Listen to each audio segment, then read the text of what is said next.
Hello everyone, welcome back to my YouTube channel सब junior classes. Friend, हम continue questions कर रहे हैं। हम आज डिस्कस करने वाले एक्सरसाइज 1.2 का क्वेश्चन नंबर फर्स्ट। अब हमारा क्वेश्चन नंबर फर्स्ट है क्या, उसको हम देखते हैं।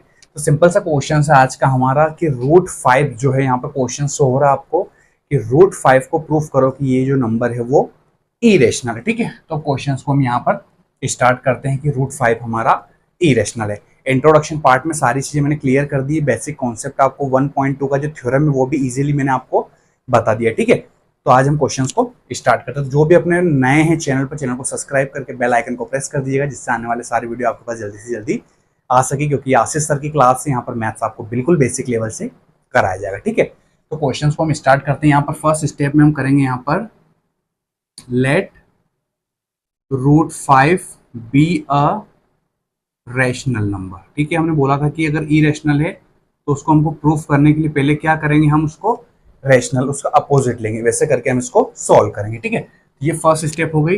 एंड देन सेकेंड स्टेप में हम करेंगे कि रूट 5 जो हमारा है क्या होगा, a अपॉन बी।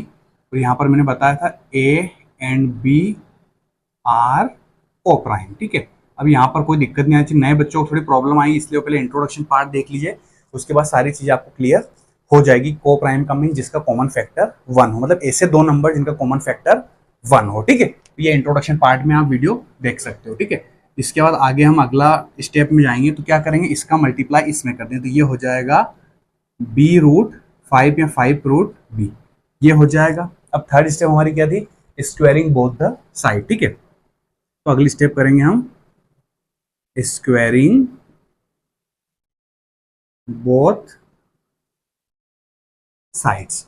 कोई दिक्कत नहीं, इतना बेसिक चीजें मैंने आपको इजीली करवा चुका हूं। ठीक है, तो यहां पर हो जाएगा बी रूट 5 का स्क्वायर इक्वल ए स्क्वायर। ठीक है, अब इजीली इसको सॉल्व करेंगे, तो यहाँ पर अगर मुझसे पहले पढ़ चुके हो तो आपको दिक्कत यहाँ पर बिल्कुल नहीं आने वाली है। तो यहाँ पर जो 5 है मेरे पास, ये दोनों का सेपरेट होल स्क्वायर, इसलिए इसको भी पार्टीशन रहेगा और बी का भी पार्टीशन इसमें रहेगा। तो ये 5 इससे स्क्वायर से कैंसिल होकर 5 आ जाएगा, और बी मेरे पास हो जाएगा बी स्क्वायर इक्वल हो जाएगा ए स्क्वायर। ठीक है, अब इसको हम नाम दे सकते हो इक्वेशन फर्स्ट। अब आगे हम देखेंगे इसको इक्वेशन फर्स्ट नाम क्यों दिया।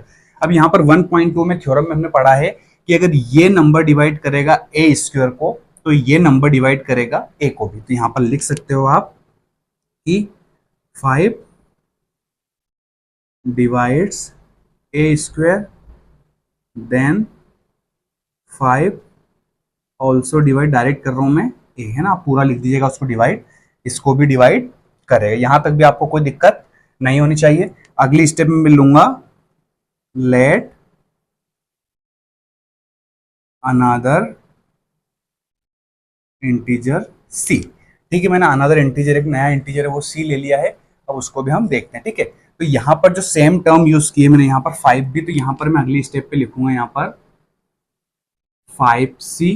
ठीक है, 5 और b की जगह c आ जाएगा, एंड देन a मेरे पास सेम टू सेम आ जाएगा। इसमें भी कोई दिक्कत नहीं, आपको यहाँ पर इजीली करके आप देख सकते, सेम पैटर्न पे क्वेश्चंस को मैं सॉल्व करवा रहा हूँ। फिर यहाँ पर वही करेंगे स्क्वायरिंग बोथ द साइड, तो मैं लिखूंगा स्क्वायरिंग बोथ साइड्स। ठीक है, स्क्वायरिंग बोथ द साइड करो, क्या हो जाएगा 5c का whole square equal A square. कोई दिक्कत नहीं होनी चाहिए, बिल्कुल बेसिक वे में अगर इंट्रोडक्शन देखा तो आपको दिक्कत नहीं आएगी। 1.2 थ्योरम भी मैंने उसमें डिस्कस की है।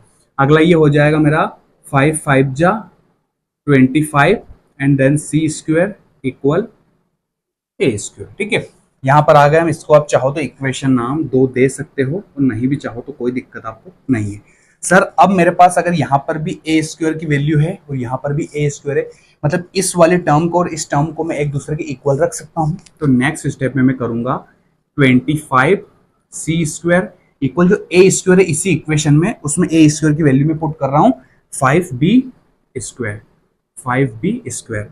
एंड देन नेक्स्ट स्टेप में 5 से कैंसिल आउट हो जाएगा 5 टाइम, तो ये बचेगा 5c square equal b square. ठीक है, ये हमारी इक्वेशन नाम हो जाएगी, हर्ड हो जाएगी।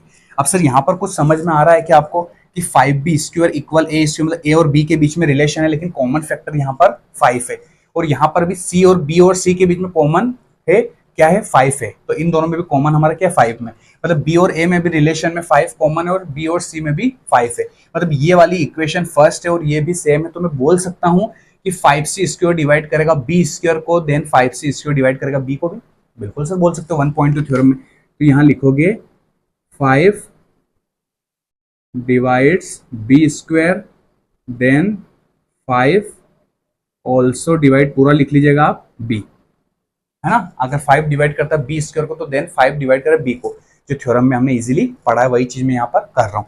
तो दोनों में कॉमन फैक्टर क्या दिख रहा है सर 5, जो कि a और b के रिलेशन में 5 आ रहा है और b और c के रिलेशन में भी 5 आ रहा है। मैं लिख सकता हूँ यहाँ पर कि 5 is a common factor of a and b, 5 जो है मेरा कॉमन है 1 और 2 का, देन मैं बोल सकता हूं कि आवर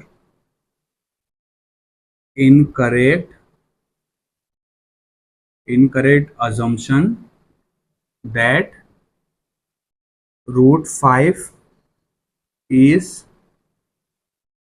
rational नंबर। ठीक है, our incorrect assumption that √2 is rational number, हमने गलत माना कि √5 जो है वो हमारा रैशनल नंबर है, तो आखिर में लिख देंगे so we conclude √5 is irrational. तो यहां पर आपका फाइनल लास्ट में ये आंसर हो जाएगा। सिंपल सी थ्योरम थी, थ्योरम बेस्ड क्वेश्चन था, इजीली करके सेम पैटर्न पे काम करा और इजीली सॉल्व कर दिया। यहाँ पर 5 की जगह कोई सा भी नंबर आ रहा, अगर प्राइम नंबर √3 आ रहा, √7, √11, √13, √17, उसको भी इजीली आप इस तरह से कर सकते हो। Our incorrect assumption that √5 is rational number, so we conclude √5 is irrational number. Simple सा क्वेश्चन है, एग्जाम में क्वेश्चन पूछा जा सकता है, इसलिए इसकी प्रैक्टिस आप बिल्कुल कर सकते हो। ठीक है, सो फ्रेंड्स मिलते हैं नेक्स्ट वीडियो के साथ, तब तक के लिए आशीष सर की तरफ से थैंक यू सो मच।